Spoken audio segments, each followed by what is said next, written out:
ito ay rated SPG. Striktong patnubay at gabay ng magulang ang kailangan. Maaaring may masiselang tema, lengguwahe, karahasan, sexual, horror o droga na hindi angkop sa mga bata. Isang mapagpalang araw mga kapamilya ang mga dapat nating abangan sa Coco Martin Sigabo. Sa pagkakataong ito, nalaman ni Rudy na nagtatrabaho na pala si Betchay sa bar ni Paquito. Dahil dito, naalala ni Gabo ang lahat ng sakripisyong ginawa ni Betchay para sa kanilang pamilya noong panahong wala silang malapitan.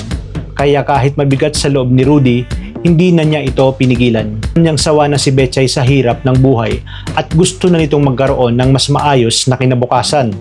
Habang magkausap naman sina Rudy at Gabo, nagbigay ng payo ang ama sa kanyang anak. Sinabi niyang kapag dumating ang babaeng tunay na mamahalin ni Gabo, sana ay tularan nito ang paraan ng pagmamahal na ibinigay niya noong kay Belinda.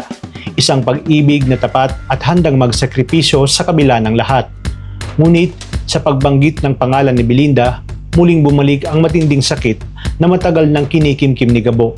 Hindi pa rin niya matanggap ang pagkamatay ng kanyang ina, kaya naman nanatili ang kanyang hangarin na mahanap ang pulis na responsable sa krimen. Kaya diretsahan niyang tinanong si Rudy kung kilala ba nito ang tunay na salarin. Sa pagkakataong ito ay hindi maibunyag ni Rudy ang matagal niya nang itinatagong lihim dahil ayaw niya nang madamay pa itong si Gabo. Sa oras kasi na malaman niya na si Ricardo Jacinto ang may kagagawa nito, ay sigurado siyang hindi magpapapigil si Gabo at maghihiganti ito. Batid kasi ni Rudy na makapangyarihan itong si Ricardo Jacinto, kaya ilalayo niya si Gabo dito at kahit kailan ay hindi niya sasabihin na ito ang salarin sa pagkamatay ng kanyang ina.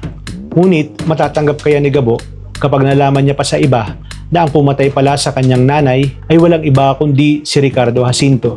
Ano rin kaya ang kanyang magiging reaksyon kapag nalaman nito na ang babaeng kanyang minamahal ay anak pala ng taong pumaslang sa kanyang ina? Yan ang pakatutukan natin sa mga susunod na kabanata dito lang sa Coco Martin Sigabo. Maraming salamat sa inyong panonood at pagpalain tayong lahat, kapamilya.